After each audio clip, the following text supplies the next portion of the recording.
Mary had a little lamb. We believe that all men are created equal. To the magnificent mosaic that is America. From radio beacon to radio beacon. I have a dream. Change has come to America. Believe me. Help is on the way. Knock, knock. Who's there? It's a figment of your imagination. Randi Rhodes Show. Turn up your mind.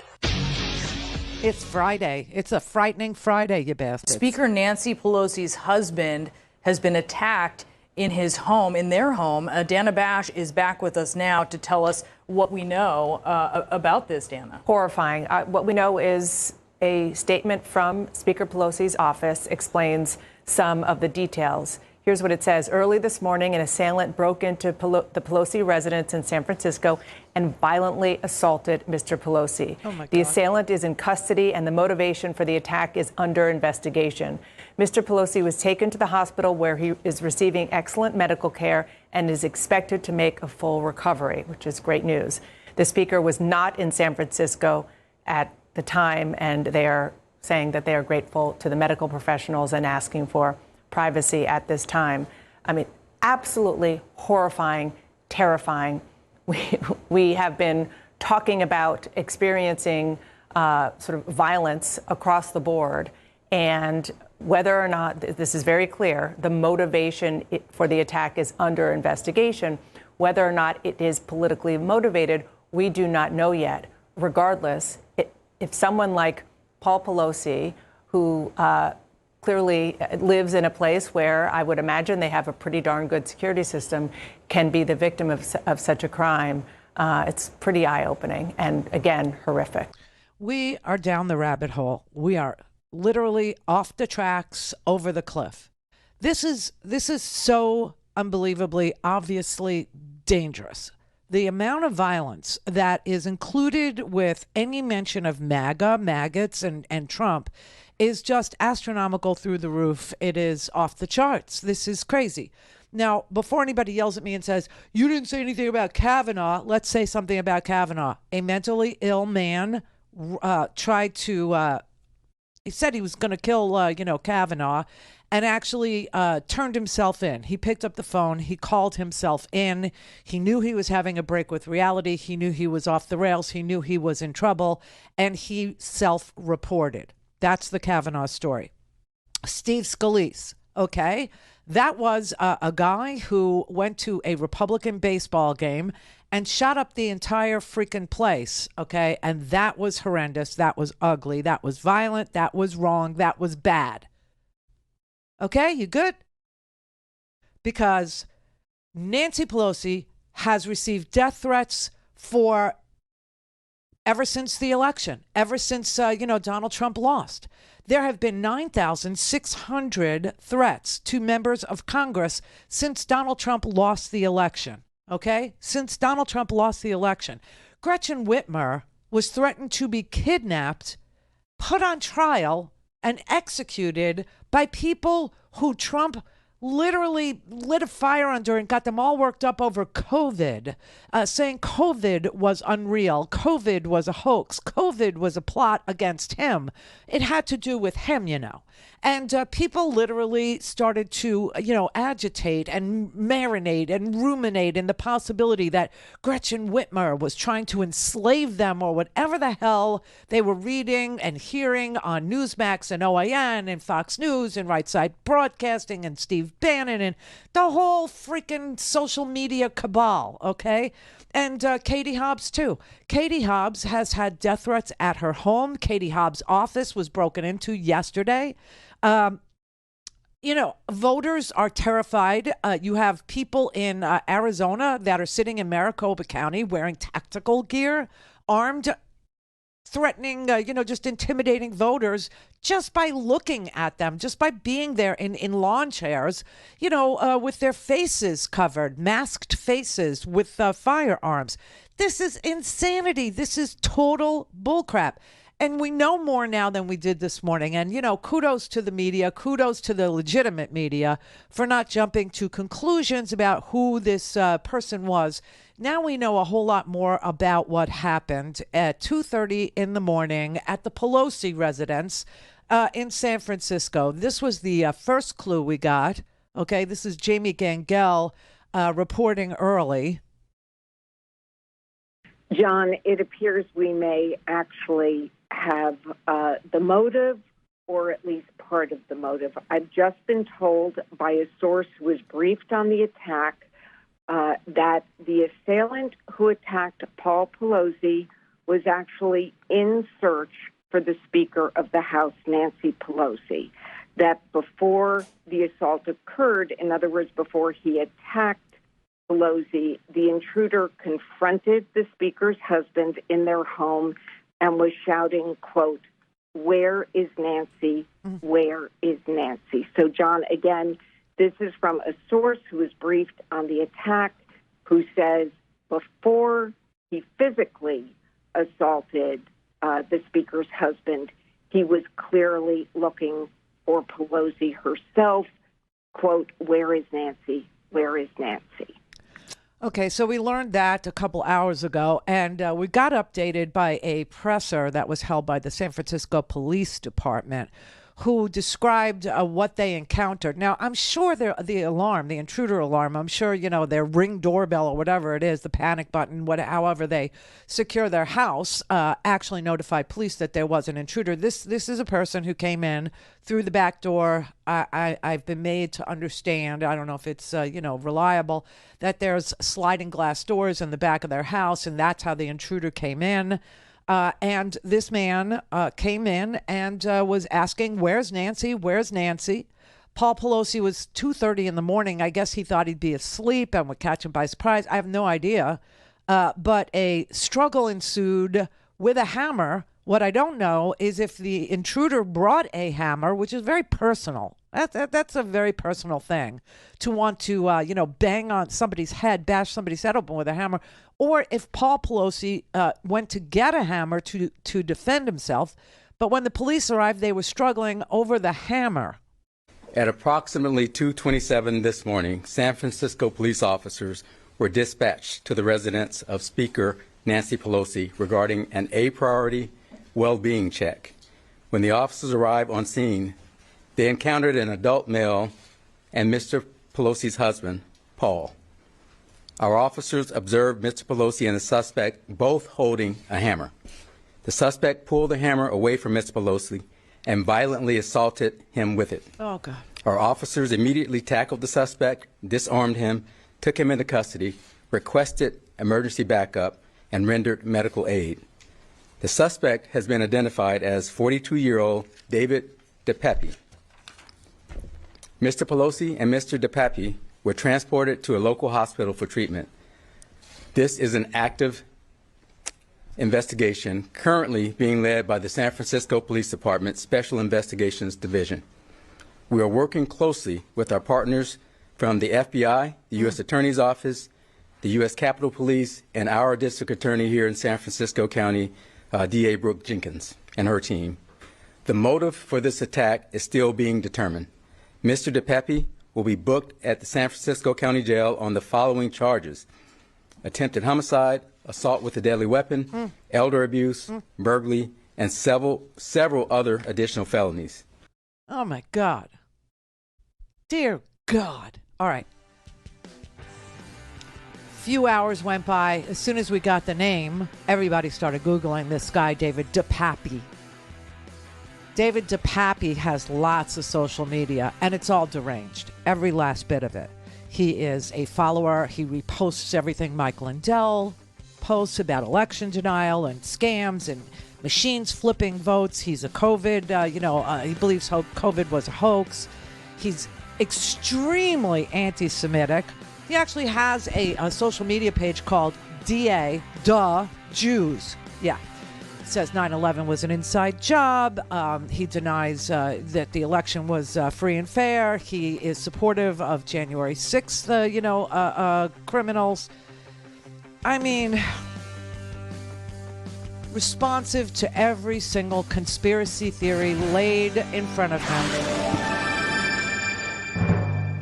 All things Randi at RandiRhodes.com. Go for launch. Speaking truth to power, the Randi Rhodes Show.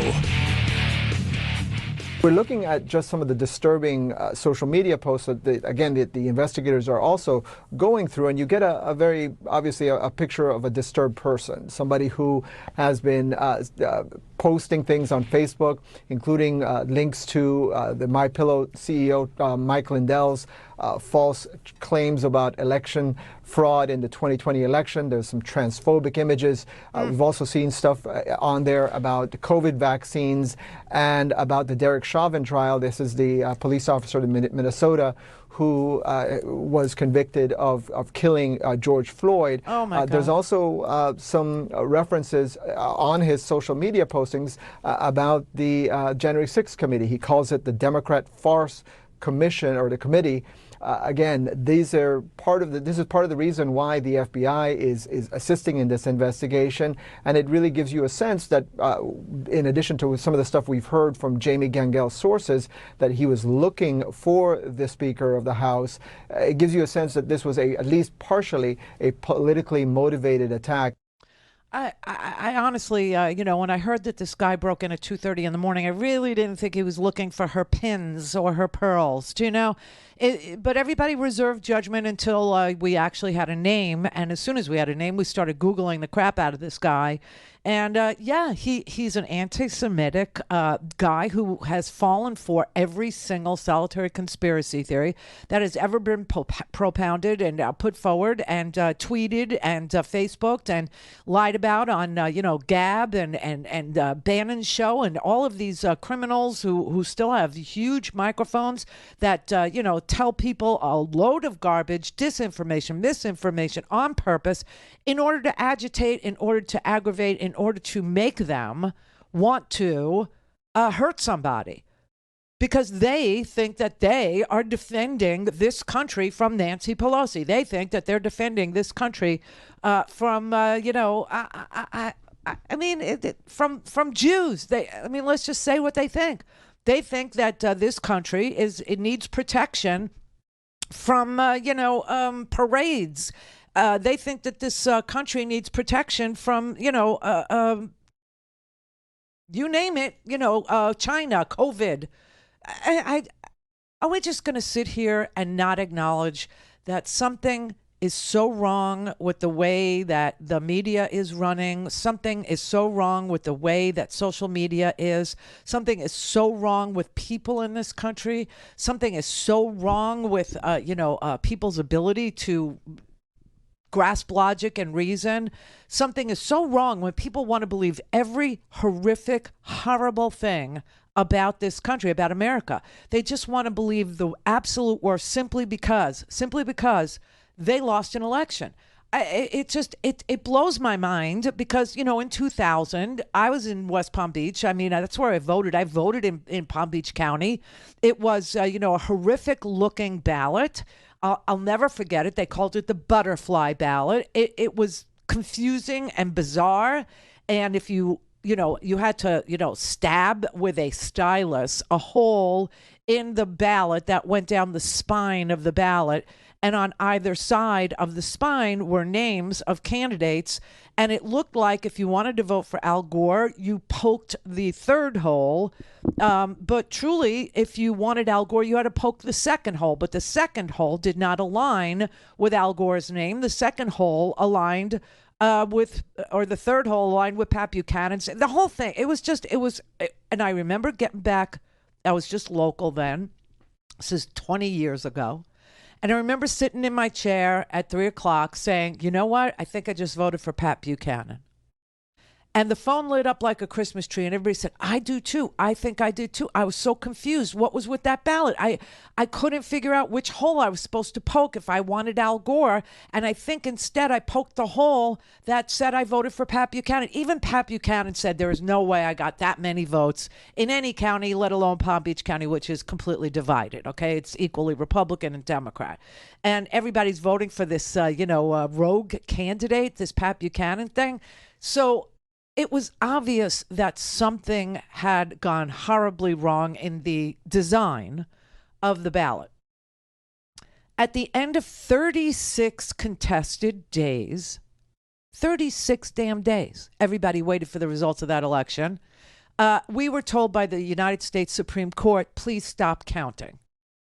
There is no more time left for you to continue to sort through whatever the hell went on there, okay? And so we're going to stop the counting today. And at this moment, at this point in time, George W. Bush is ahead by 535 votes. And we're calling it right there. That's it. And the reason they did that is because we have a protest period and a contest period, believe it or not. And we were running out of time to meet the deadline for the certification of the Electoral College, December, okay? And so they said, you can't continue anymore. And so we had a president who was appointed literally by the United States Supreme Court. And there was no violence. There was a lot of heartbreak. There was a lot of disappointment. There was a lot of stunned people in the county that I live in, that I voted in. But nobody got violent, except for the Republicans. I swear to God. They came down here and they started banging on the glass windows at the Supervisor of Elections office. Her name was Teresa Lepore. That's the one who designed the ballot. And that's the one that caused, all of this. But the Republicans were so scared that they would lose that they literally sent congressional staffers dressed up in khakis and, button downs. They called them the Brooks Brothers revolt, okay? And they came down here and they were pretending to be ordinary citizens from the area, but they weren't. And they started banging on the windows. Let us in. Let us in. And that was the first clue that anybody who wanted to know could know, that if Republicans ever lost a close election, ever, they would turn violent. They would, turn to banging and screaming and yelling. If not now, of course, going to the polls armed and sitting in lawn chairs, trying to intimidate you from even casting your vote. And then if they lose on the other side, coups, bloodless ones, going to court, filing, fake and fraudulent documents with the court saying, we have evidence when you don't. We have affidavits when you don't. And then literally breaking windows on the United States Capitol, smearing feces on the floor and on the walls, beating police officers, spraying them with pepper spray, screaming, I got one, when you're able to separate Michael Fanone from the other Capitol police officers. And now, by the way, we know what the ratio of protesters to police was that day. There were 58 protesters for every Capitol police officer that day. We needed the National Guard, and the National Guard was not allowed to go. We know that governors from neighboring states were trying to get their National Guard permission to go and protect the Capitol, and the White House wasn't giving it. Call in, connect. To speak to Randi, call 561-270-3844. 561-270-3844. All right, everybody, it is a Freaky Friday. There's no question about it. And, it's also the Friday before Halloween. And if you're not scared, you will be. I don't know what else could happen that would scare me more than what I woke up to this morning. But, hey, listen. The idea that we need more media like this, independent media that doesn't take political money, that doesn't take, corporate money, that just does this because it's important that you get oriented, that you get the right information, that you understand what's afoot, what's a foul, that you understand that there's news stations out there that aren't news at all. They're propaganda. They're lying to you. They're manipulating you. They're trying to get you to vote yet again against your own best interests, instead of giving you the space to figure out what your own best interest might look like and who is best to, execute your vision. Who is best to protect whatever it is you want to protect, your children at school or your privacy rights or, each other at the polling place, right? Whoever wants to live free of intimidation I mean, that's kind of why we do what we do. We certainly aren't doing it for glamour, and we're certainly not doing it for fame and fortune. We're doing it because it's important that it gets done. And if you support that idea, if you think that that's a good idea, if you think that's a necessary idea, a needed idea, then please do support this. Today is just it was a 2-day deal. Yesterday and today. Yesterday's done. Today is today, and then we're done. Okay, so this is your last day to donate to Free Speech TV. And whatever you donate will be matched up to $10,000 by our frontline funders. We have Murray in New York. We have a Virginia viewer. We have, just a wonderful set of people that put their money where our mouths are. It's insane that they do it, but they believe in what we're doing. They think and they know that it's important. So give us a call at 877-378-8669. There it is. Or you can go to freespeech.org and donate online, or text 44321 and put the letters FSTV in there, and we'll send you a secure link and you can make your donation. You could say if you want it to recur monthly or a one-time deal, up to you. You can cancel anytime at all. You just say, I'm done. Please stop. And it'll stop. It's just that simple. So thank you very much. I hope you'll do it. I really do, because we're about to experience some contretemps. You know how they like to say you're about to go through some things? You know how Trump always threatens like that? You're about to go through some things. She's about to go through some things. Yeah, we're about to go through some things. And let me tell you what those things are. The reason why Donald Trump is telling maggots to vote on Election Day and not before, even though we know today that almost 18 million Americans decided, I'm doing it early, I'm banking my vote, I'm getting it done. And a lot of us are doing it because we don't want to deal with them at the polling places on Election Day. I know I don't. And I always vote on Election Day. I always do. But I'm going to vote early this year.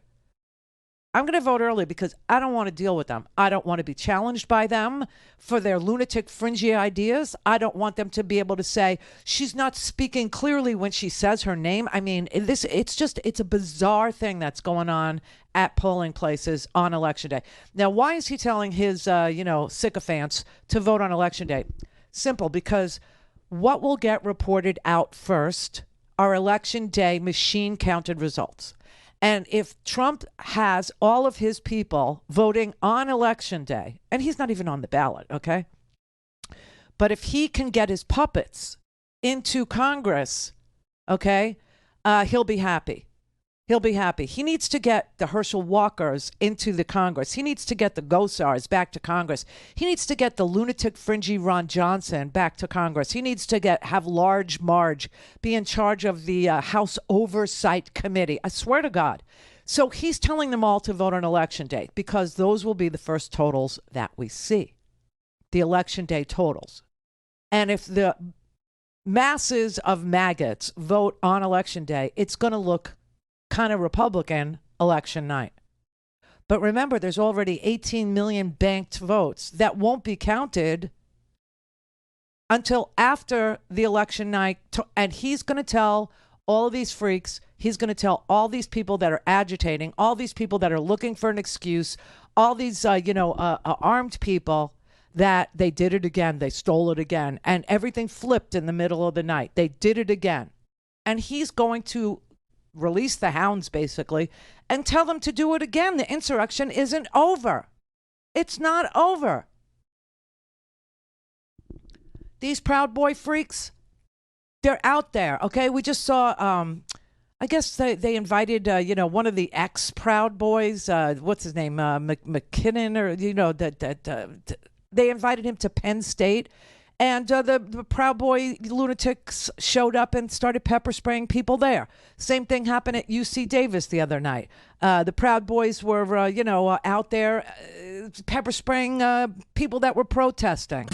Violence at the hands of a group wearing the Proud Boys logo on UC Davis's campus, targeting protesters of a conservative speaking event hosted by a student organization. The metal barricades that sometimes people use for crowd control at events like this, and hurl them full force at the crowd with no care or consideration for the injuries that might have been caused. Videos shared with CBS 13 show the back and forth. In one, a UC Davis student says she's been sprayed with mace and that her eyes burn and she can't see. They broke her property just simply for being a conservative. This is not the first time that the Proud Boys have harassed our community, and unfortunately, we believe it won't be the last. A community activist who came to peacefully protest the speaking event said nothing was violent. And then, all at once, when this extremist group arrived, so did violence. We have seen the same faces again and again who come to our community from outside in order to create mayhem. Therein lies one of the answers.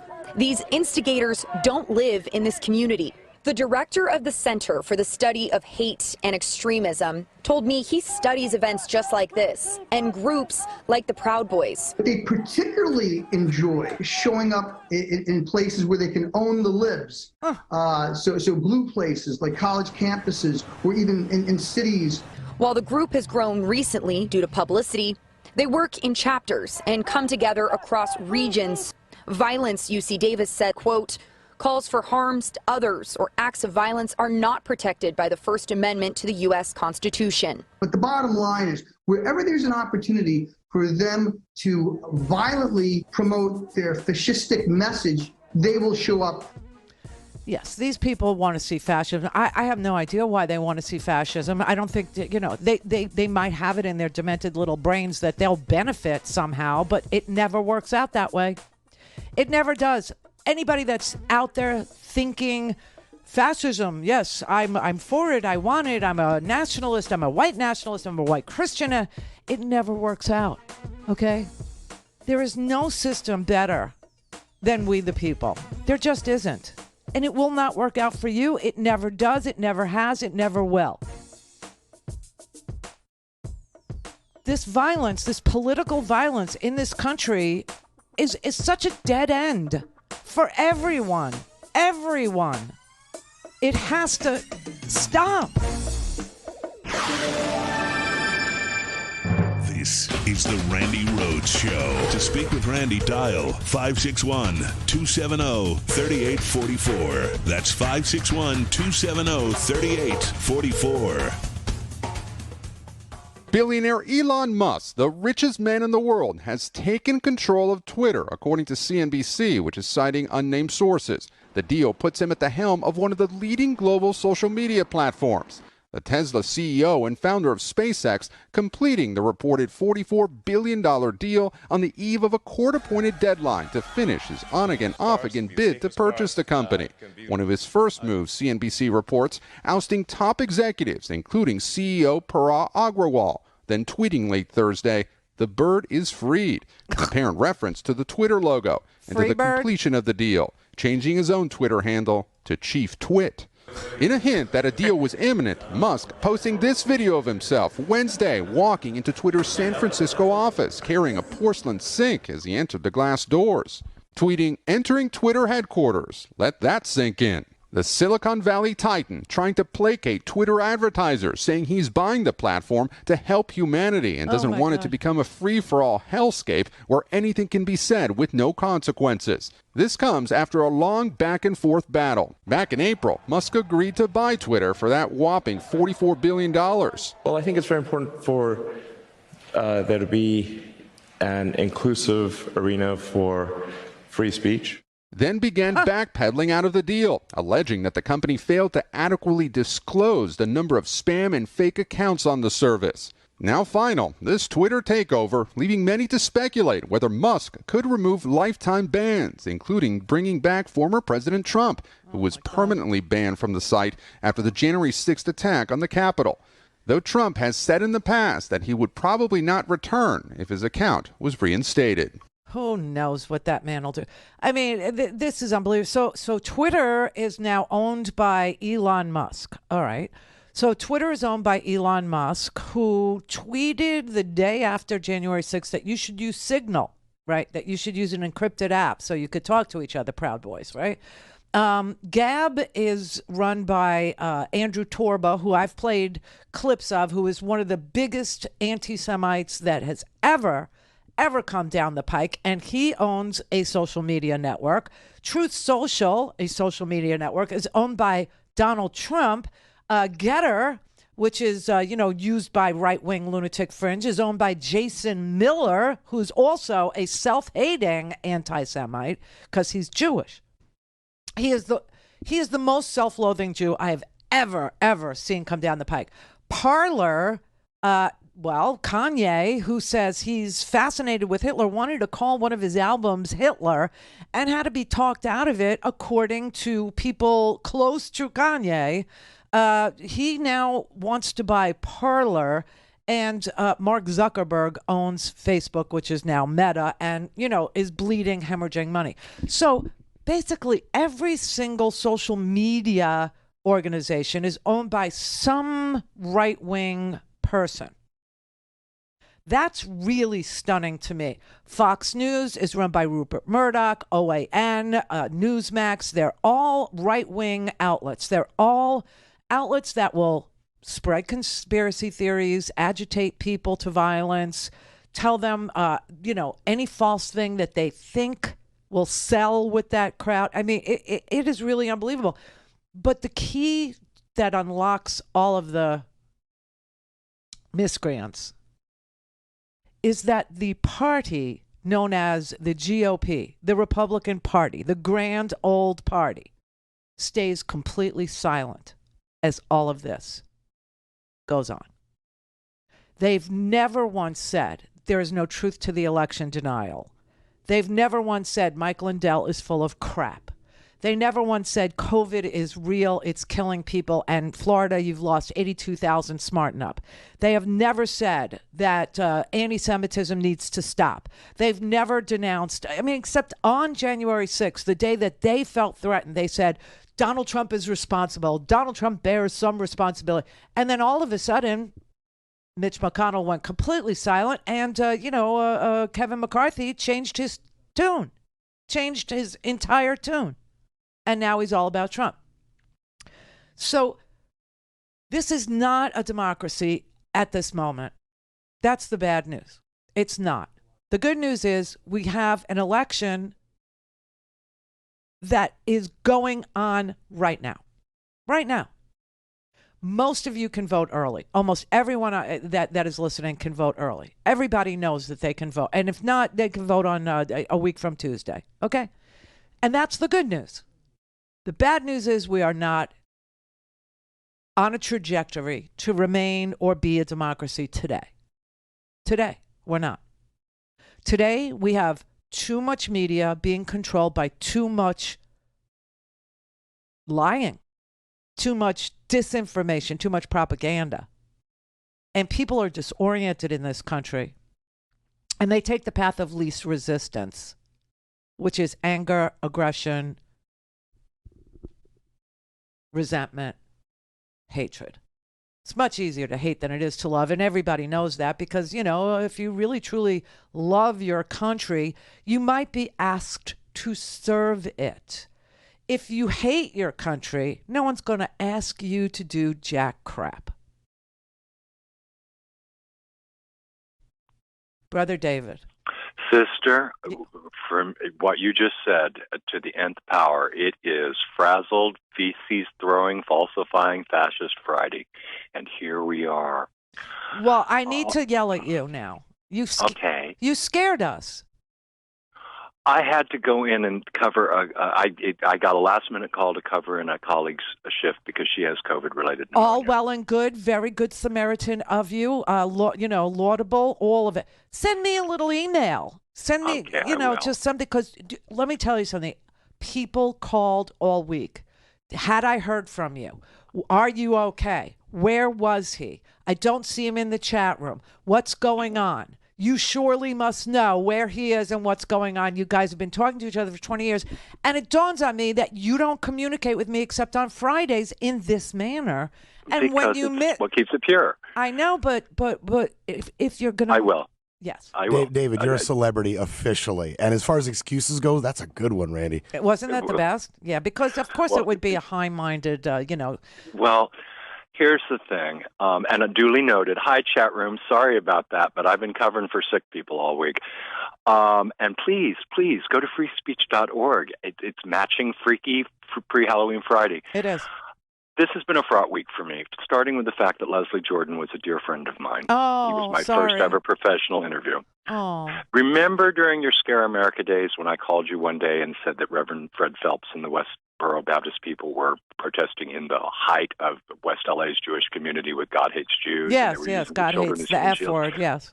Well, it was Leslie that called me. David, are you calling Randy today? He alerted me. That one walked the walk. This has reached, I voted on Monday. My ballot went out because I'm going to be, as of now, a poll worker. Howard, too. He says he's going to do it. I'm going to do it. I will have gotten through Halloween. I'm going as Mallory tomorrow. I got the Lady Chang done yesterday. Get out of here, Mallory. Yes, I am. Oh, absolutely. So I'm trying genius. I'm trying to memorize her speech. The speech that went viral. God. So Brett, Brett brought all his gear in today to show me his costume, and I'm like, no. He, I don't know if you know this. Brett's black, and so he decided that he was going to be a maggot, okay? No, a real American worried about the crisis in this country. That's what I went as. American, God bless American. Yeah, he went as American, and I made him take it off. I couldn't. It was scary. It was horrifying. I just no. And it is scary. But I keep going back to FDR. Yeah. The only thing we have to fear, and that's what feeds the maggots. Well, it's what can galvanize us. There are still more of capital U, capital S, period, us. I know. I know you know. I know he uses these people as foils. He uses them as, the lead to the bullcrap. That's why he's telling them to vote on Election Day, right? Because he wants the election night numbers to look like, the puppets that he has endorsed. Like they did on Election Night 2020. Yeah. And that we flipped it in the middle of the night, or we did something untoward, or like we counted ballots that were sent in early, like 18 million of them. Well, I'm saying. Yeah. Vote now if you can, but vote. Get 10 people who aren't registered, register them while you still can. The people are coming. I hope so, man. I'm counting on it. It's what we got. There's still more of us than them, my dear. I know. I woke up last night, though, at 5 o'clock in the morning. I could not go back to sleep. Just full of anxiety about next Tuesday. Seriously. It's starting to scare me. It's starting to cause anxiety. Because the people that he's promoting, they're puppets. They're mental defectives. They're diagnosed people with disorders, okay? This is not good.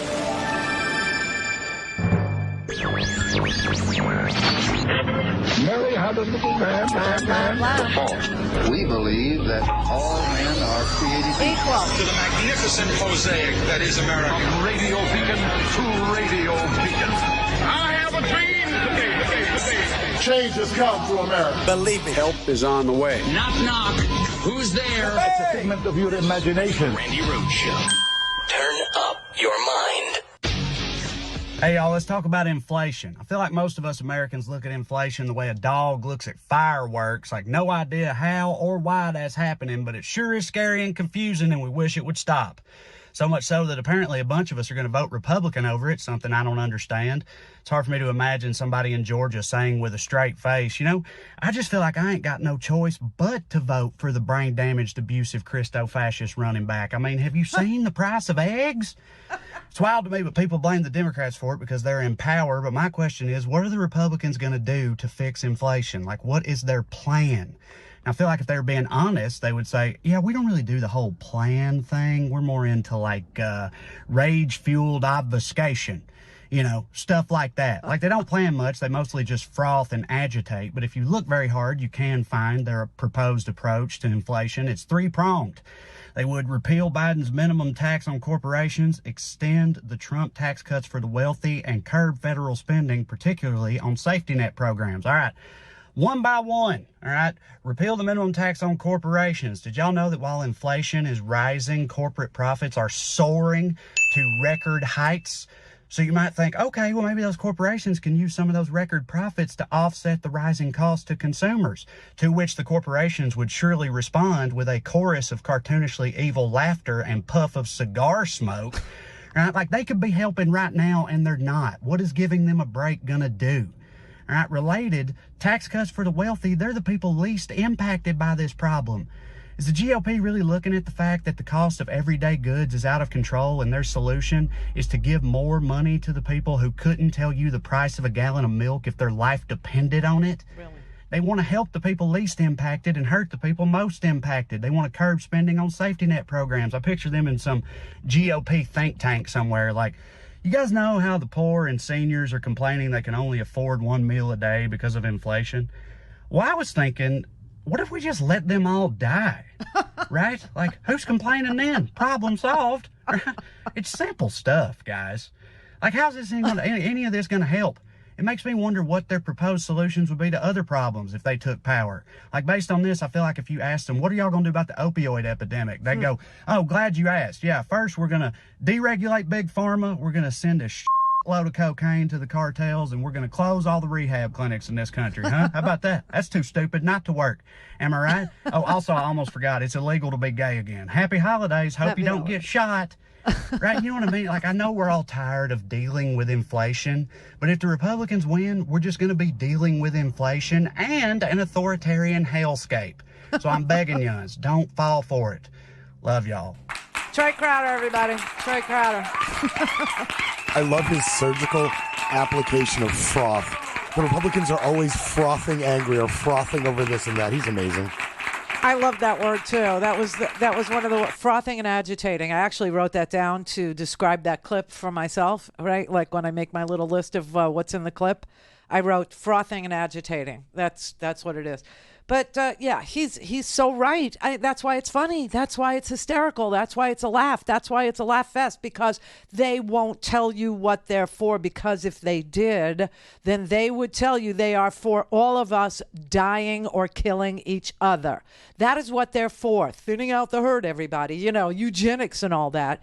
They are for corporate tax cuts. Corporate tax cuts in a time when corporate profits are humongous. In fact, Exxon's profits just came out, $19.7 billion. You might think that's for the whole year. Oh, no. Oh, hell no. That's for the quarter.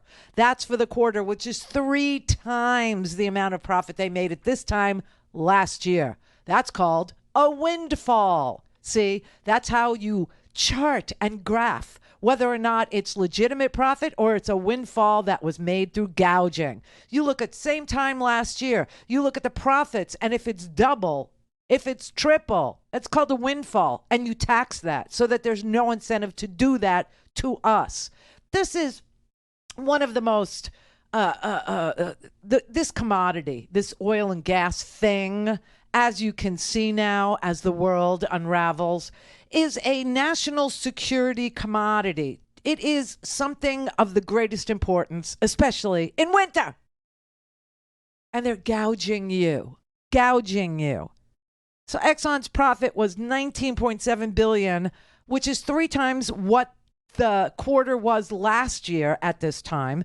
The previous quarter, meaning the quarter before this one, was $17.9 billion. So if you were saying, well, maybe last year they were still suffering from some COVID-related lack of travel thing. No. Last quarter, $17 billion. This quarter, almost $20 billion. They're gouging. They're making more and more and more and more every single quarter. The supply is way up. Permian Basin, which is where I used to live in Odessa, all right? That's Odessa Midland. Permian Basin pumping, going great, highest ever. Highest ever in the history of the Permian Basin. New Mexico, highest ever. North American refining back online. The refineries have made amazing profits. Also, just amazing profit. So we looked at Shell yesterday. Shell had a double of what they had last year at this time for profits. Shell, and Total Fina, they doubled their profits from the same time last year. 500% increase, right? Chevron, they reported a profit of $11.2 billion in the third quarter. Down slightly from the previous quarter, but double what they were doing last year at the same time. And they're gouging. So, hey, let's give them a tax break on top of it. And that is the Republican plan. That is exactly what they envisioned. It's exactly what they see it as the way forward. And they can't tell you that. That's why they don't have a platform. They can't tell you what they're for, because what they're for is not you. What they're for is not your parents. What they're for is not you if you're trying to go to school. What they're for has nothing to do with humans. It has everything to do with corporations. It has everything to do with stealing. It has everything to do with chaos. Okay? That is their plan. That is what they're for. That's what they're about. You send these mental defectives back to Congress. You send the Gosars. You send the Ron Johnsons. You send, add to it the Herschel Walkers. Send back Large Marge over there. Go ahead.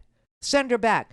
And you know what you're going to have? You're going to have inflation out of control. And on top of it, you're going to have an increase in violence. And you're going to have fentanyl. By the way, Large March, she was on the TV telling everybody, you need to check your children's candy for fentanyl. You need to check your children's candy. They're going to give fentanyl to the children. And it's all about immigrant. They're peddling this lie, this myth, this crazy thing that says that illegals are smuggling fentanyl in. Well, I got news for you. 80% of people who try to make it across the border get caught, apprehended, and sent back. 80%. And you know how many drugs we find on those 80% that we apprehend and send back? 0.02% of drugs are found on those people. So where are the other 99% of the drugs coming from? It's called legal travelers. Legal travelers. That's where the drugs are being smuggled. So if you ended illegal immigration in this country completely and we stopped apprehending people, I don't know. It would have no effect on the fentanyl, like zero, zip, goose egg, zilch, squat, donut, nothing. Nothing at all. Nothing at all. Fentanyl is being smuggled in because it takes so little, such tiny little amounts, okay, that legal travelers are being contracted by the cartels. Now, how are the cartels the cartels? See, that's a better question. That's a bigger question. That's a question that has a really, really freaky answer. And you know what the answer is? The cartels are the cartels because of American guns. Yeah, American guns. It's the stuff that's going the other way that you have to worry about, like the guns. The guns that are coming from Texas, the guns that are coming from Arizona, the guns that are coming from New Mexico, the guns that are coming over the southern border into Mexico. That's what's arming the cartels. We are. And they always want you to focus on something that has absolutely nothing to do with the problem. Nothing. Just to gin up hatred, resentment, aggression, to make you froth.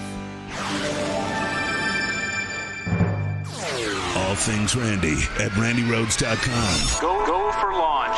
Speaking truth to power, the Randi Rhodes Show. If I had asked you, and we were just walking down the street, so can you tell me what the Republican platform is? What they're for? I'm not joking. I'm being deadly earnest. Like I said, I've been around a long time in public life. Republicans usually always have platforms. Say, this is what we're for. Well, they can't tell you what they're for, but they'll make sure they'll tell you what they're against. They're going to give the power we just gave to Medicare to lower drug prices back to Big Pharma to raise prices instead. The cap on the $2,000 cap on prescription drugs for seniors, gone. If Kevin has his way, McCarthy. $35 a month cap on insulin for diabetes for seniors, gone. Savings on health care premiums of $800 a year for literally millions of Americans under the Affordable Care Act, gone. Why? Because they serve Big Pharma. They serve oil and gas. They want to steal the Medicare trust fund and privatize it, give it to, themselves. Just like Rick Scott ripped off Medicare, now he's got the entire trust fund in his little, sights there. He's got the entire trust fund in his grip. And this is why they want not just malcontents, but mental defectives, people who are diagnosed with mental illness. This is why Donald Trump went around the country and found some of the most ill-equipped, ill-tempered, violent, illogical, unable to process, business facts and figures, people, and endorse them. Either they were election deniers who believed in conspiracy theories, like the guy that broke into Nancy Pelosi's house this morning, okay, like that, or people that were willing to encourage and do violence and tell their followers this is your 1776 moment, like Lauren Boebert, like Marge, okay, like Gosar, like Biggs, those people, the people that are willing to overthrow the United States government, the people that are willing to undo the will of the people. Those are the people he went out to find. Why? Because they're puppets. They're his puppets. He's the marionette. He's the puppet master, and they're the little marionettes. That's it. That's all he wants. That's all he wants. They want to steal. And they can only do it if it's chaotic out here. They can only do it when people can't figure out what's really going on. And that's why all this purchasing of media, that's why all this purchasing of new media, that's why all this purchasing of AM radio stations back in the day, then TV, then newspapers. I mean, think about all the stuff Rupert Murdoch owns, okay? He owns the Wall Street Journal, for God's sake. He owns the Fox News Network, for the love of Pete. He owns the Daily Mail. That's why when people, the New York Post, when people send me articles from any of those, I tell them, you do realize that one person is controlling all this misinformation. You do understand that this is going through one little filter known as the Murdoch family. You understand that, right? And that they are literally siphoning off the truth and feeding you like grounds. You know, it's like a coffee filter. And all you're getting is the bottom, the sludge, the silt. I mean, this is entirely too much media controlled by an entirely conservative cabal of fringy people. Like I said, that all of this social media is owned by, Jason Miller, and now, you got Elon in there. They're turning our lives into a hellscape on purpose. They want one set upon the other. Because when that happens, then they can steal. I've been telling you this for 20 years. In chaos, they can steal. And I don't know that you understood what I meant by it back in the subtle days of stealing elections through, the Supreme Court. Now they're doing it through violence. Now they're doing it through disinformation. Now they're doing it through, confusing people, bamboozling people, conspiracy theories, the Alex Jones of the world, the Bannons of the world, on the Getter and the Gab and the this and the that.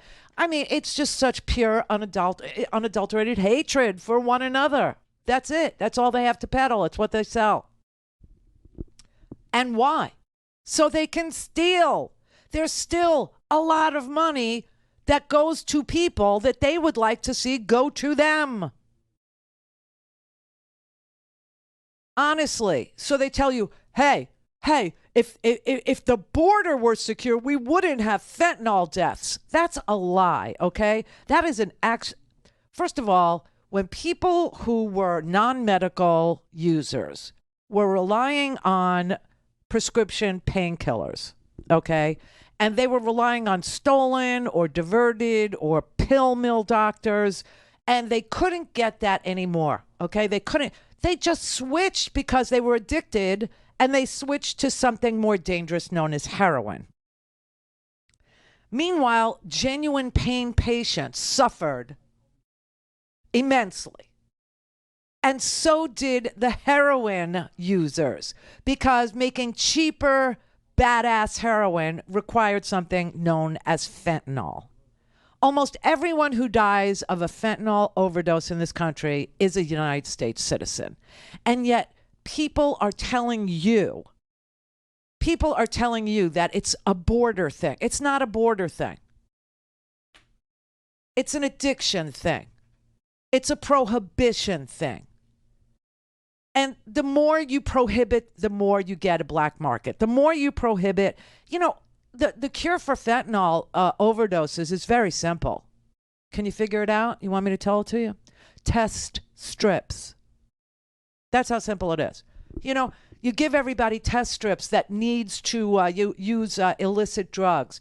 And you tell them before you do this, before you snort it, before you shoot it, before whatever you're going to do with it, before you crush it and smoke it, test it. And if there's fentanyl in it, go get some more. Get something else. Don't use it. Don't take it. Or at least know that it's in there and do less so you don't OD. That makes too much sense. And what are politicians going to do with that message? What are they going to do with that? They can't, make you froth at the mouth over, an illegal fentanyl market that we're arming with our guns and is literally being brought here by legal travelers. People who are legal. Fentanyl would disappear if illegal immigration disappeared is a lie. It is an absolute abject lie. It's wrong. Border crackdowns have exacerbated the crisis, not alleviated the crisis, because it is so potent. A large supply is easily concealed, and it makes it easy to enter the country through legal borders, and that's what happens. Legal travelers smuggle nearly all the fentanyl into this country. That's a fact. Go check me out. So why are they telling you something else? Why are they telling you something, that won't help you solve our problems? Because they're not interested in it. They're interested in one thing: making you agitated, making you violent, making you hate, making you froth. That's it. They're selling pure hatred. They're selling pure misery. Barely 2% of all the hard drugs that enter this country are smuggled in through, illegals. And 80% of the people who are crossing illegally are apprehended. So it doesn't make sense, if I'm a drug smuggler, to use illegals for my drug smuggling if I know that 80% of my illegal drug smugglers are going to be apprehended with my goods. Call in, connect. To speak to Randi, call 561-270-3844. 561-270-3844. Happy Halloween, everybody. Happy Halloween. We are doing a very quick in and out fundraiser for Free Speech TV for the benefit of this not-for-profit corporation known as Free Speech TV. If you are so inclined to support independent media, which gives you all the information that makes the world knowable, that takes the crap that is conspiracy theories and games them out so that you can understand they're not happening, then please do support free speech by going to freespeech.org right now and know that you will be matched dollar for dollar today up to $10,000. So if you gave $500, it would be $1,000. It's just that easy. Or dial 877-378-8669 and a happy person will pick up your phone call over there in beautiful Denver, Colorado. Or text 44321, 44321. And when you do that, put in the letters FSTV, Free Speech TV, and we will send you a secure link, and you can make your donation that way. This will conclude at midnight tonight, so we thank you very much for supporting independent, free media. Okay, thanks. Jay in Washington. Oh, how you doing, Randi? First-time caller. Oh, really? Wow. Air America Days, 92.1 in Madison. Oh, yeah. Great. Yeah. I was calling because, well, first of all, what you were just saying about agitation, and I feel you 100%. Like, I came out of the Midwest to the West Coast, and out here where I stay in Washington, people have access to healthcare. People have, access to a lot of stuff. So the quality of life is different than a state where they've been divesting for the last 20 years versus investing for the last 20 years. But what I really want to ask about was, like, this is, oftentimes you say this is not who we are. And I think we need to be like, get to the place where we're just like more transparent. Like, this is who we are. And if we want to move forward, we got to accept, like, this is who we've always been. And a lot of our progress has been incidental or accidental because of political expediency, Well, I'll say it's not accidental. It's incremental. It is slow progress. There's no doubt about it. And but yes, it's not we were founded on violence. There's no question about it. The people that conquered this nation literally conquered the first nation that was here, and in order to create something more, to their liking. I mean, this was a genocidal a bunch of people that first settled this land. But and we're the only country built on chattel slavery on the earth. Period. So it's like, this is 100% proof positive that those who don't know their history are doomed to repeat it. And this is exactly why. This is exactly why the Republican Party is trying to shield a whole new generation from learning, from being able to understand that if you know your history, you can actually not repeat it. You can make progress. But I also think, I think we also have to not say this is not who we are, because I think it just lends to this myth of us meeting some expectation that we've never met. And it's like, it's never been that way. Like, we exist in a situation where, for some people, they've always and continue to be in a fascist state. And you can be friends with them and not even have that reality. Like, we have to get to a place to be like, yo, we have never been the thing we said, let America be America again, Langston Hughes, right? Like, we've never been that. And well, so the whole idea is that we, become more perfect. That is the idea of America. That is what, we hope we can achieve someday in this here country by practicing democracy and making it more accessible rather than less, right? So that's I agree, right? But I'm saying, so when you say that wasn't the intent for you and I. No, I understand. It's not moral progress. No, what you're saying is, when you hear that's not who we are, you want to say yes, it's exactly who we are, but it's who we were. We don't have to be that. Today. Randy, listen, I left Milwaukee, right? Milwaukee's the worst city for black people. Racism has been declared a public health crisis by the county. Yeah, I know. I live there. For black people, right? Right, you were in Wisconsin. Yeah. So what I'm saying is, and now I live somewhere where it's still racist, but I don't live with the same indignities. Just like my grandparents migrated out the South because it was so racist and violent, and went to Wisconsin, which is the worst state up north to be if you're black. Right, but it was still better than the level of violence they were dealing right there. So what I'm saying is, like, that's America.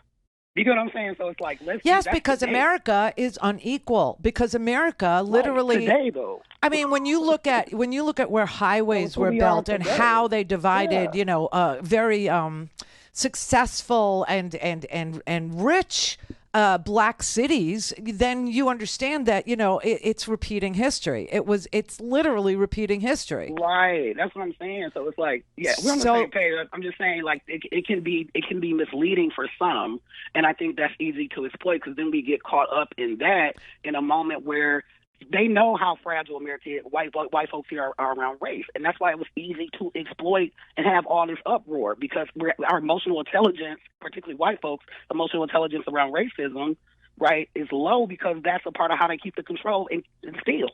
And also, there are people that feel horribly guilty about being part of that.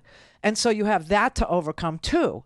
So, listen, there's no question that white fragility around race is a real thing for various reasons.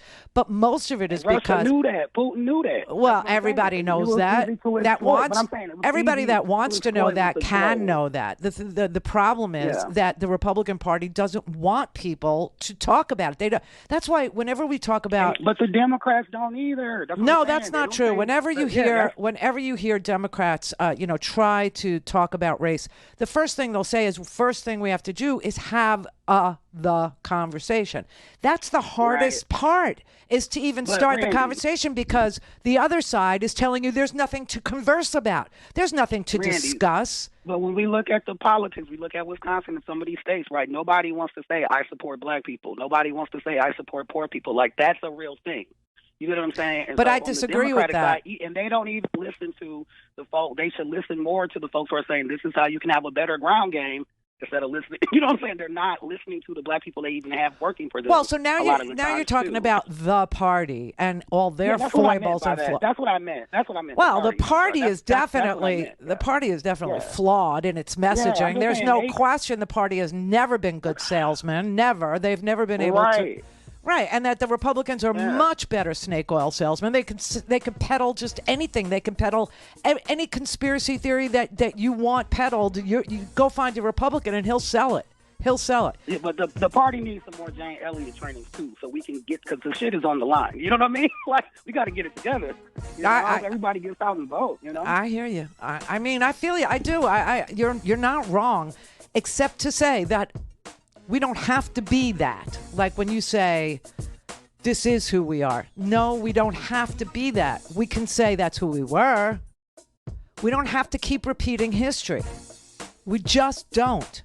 But you're right. We need better salesmen. We need better conversations in this country. And there's fewer and fewer places to have them, let alone people to lead them in those conversations. No question. This is the Randi Rhodes Show. To speak with Randi, dial 561-270-3844. That's 561-270-3844.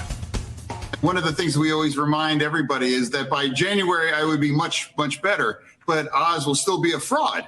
And, and I rely on the judgment on real doctors, not a fake doctor like Dr. Oz that has spent his entire campaign ridiculing it and counting how many words that I might miss. And again, I acknowledge that, of course, any debate is going to be easy for somebody in recovery.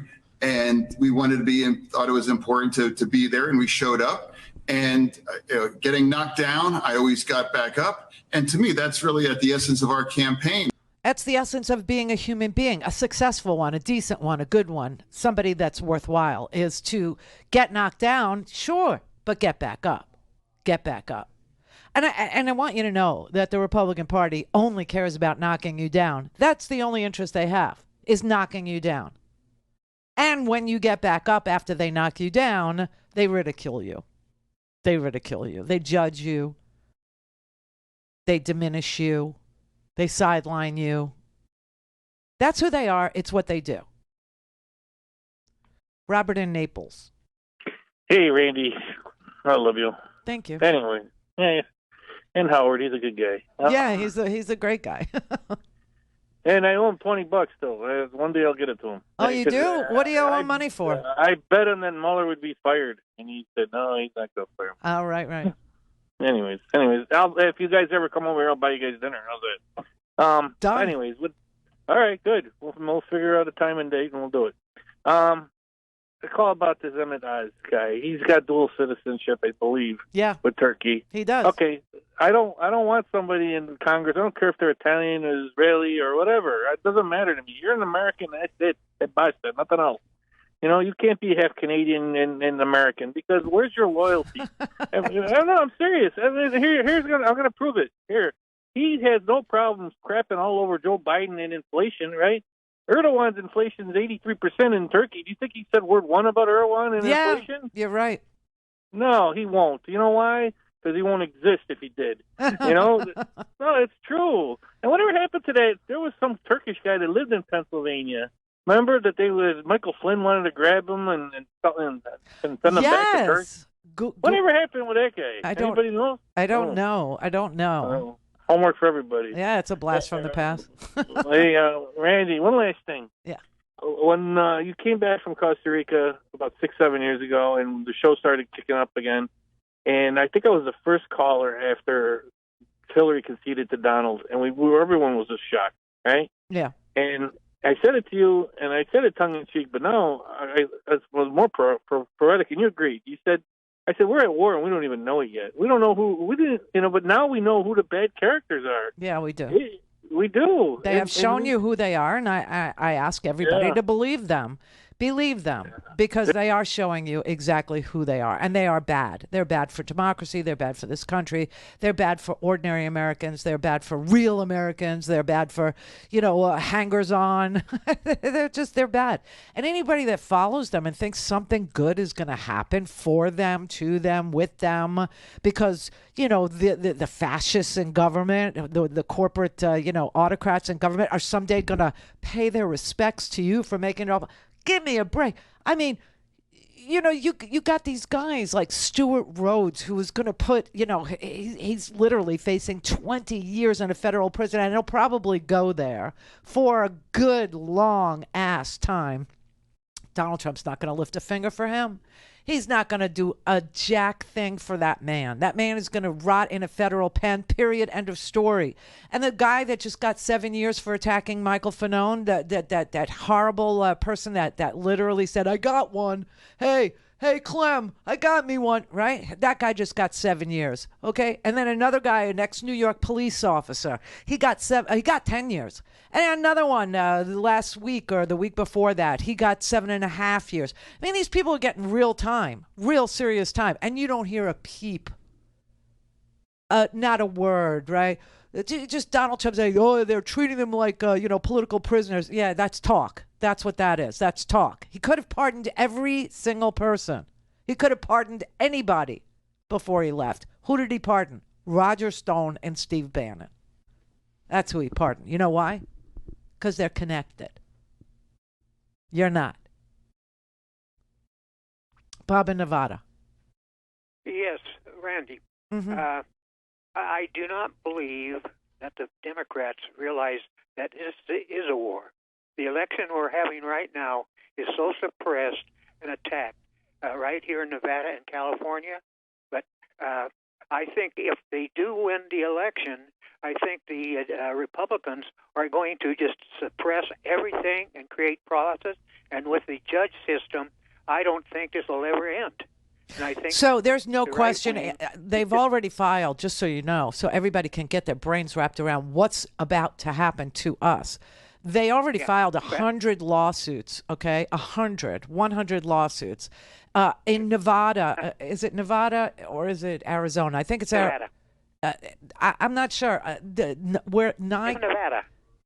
The hand count, is that your state? Yeah. Yes. And it's chaos. But total the comment freaking chaos. I am 90 years old. Oh my God! You sound great. War. My wife lived in German-occupied France. This is serious. People should be so scared, frightened, because what happened I've seen already. So I would make a comment is that people should be able to fight back right now. They should not be timid. They should not rely upon the courts. They should be fighting back. The war has already started, whether they realize it or not, and they will not like it if the other side wins. Yeah, I agree with you. Comment. No, that's my comment, and anybody who wants to respond, fine. Yeah, no, anyway, I think that it's a good one. It's taken to heart. I'm telling you, I woke up at 5 a.m, just like one of those, because it's making me crazy knowing what's coming. And I know what's coming. I'm trying to tell you what's coming, but Bob over there, he understands what's coming. They're going to challenge every single solitary person that they can. And then after the fact, if the Democrats prevail and they hold the House and the Senate, they're going to take this to court. And they're going to agitate and make people think that elections were stolen again in the middle of the night, because that's why he's telling his people to vote on election day, so that there's a big dump of, election day counting that's going to favor Republican, crazy people. And then they'll start to count the mail-ins, and then they'll start to count the earlies, and then they'll start to count, the rest. And it will flip. And they are going to latch on to the flip, and they're going to do exactly what they did in 2020. And we've got some crap coming our way. Not just the court stuff, not just the legal stuff, not just the the contesting. But I'm talking about coup stuff. There's going to be violence. There's no question. The only thing I would tell you is don't be part of it. Don't be part of it, because if you're part of it, no one's going to come and save you on the other side of it. You're going to go to jail. That's what happens in this country even now. So be warned. Carrie in Utah. Yes, I was calling about, you mentioned the oil company is $15 billion profit for the quarter. I went on Google and did some research how much it costs to build a refinery. It costs $15 billion to build a refinery. But we have refineries. We have refineries all over this country. But we don't use them. And yes, we do. Yes, we do. And refineries had profit taking. But why are we? If we are using them, why are we exporting oil? No. Why are we exporting? Why don't we take care of ourselves like Venezuela did a while back? It's a global commodity. I mean, if you could tell me where your gallon of gas came from, I'll give you $1 million. I have no idea. Right, nobody does. The point is I have to pay it. Don't feel bad. Nobody knows where their gallon of gas came from because it's a mix of everything, okay? But, oil production in this country, it's record. It's at record, highs. We're drilling our brains out. We're refining our brains out. We're doing fine on production. Absolutely fine. They're still gouging you. That's what's going on. But we have refineries all over this country. We have refineries in Arizona. We have refineries in Alabama, refineries in Texas, obviously, refineries in Delaware. We have refineries in Kentucky. We have refineries in California. There's refineries all over this country. Anything that, you hear on right-wing media with regard to the price being something other than gouging is not true. That's what it is. It's pure, unadulterated profit taken. And then what do they do with the profits? Buy back their own stock. Yeah, it's quite a racket they got going on there. But oil and gas the price is set on a global marketplace, okay? And it's like 5 people deciding, everything. Yeah. Happy Halloween.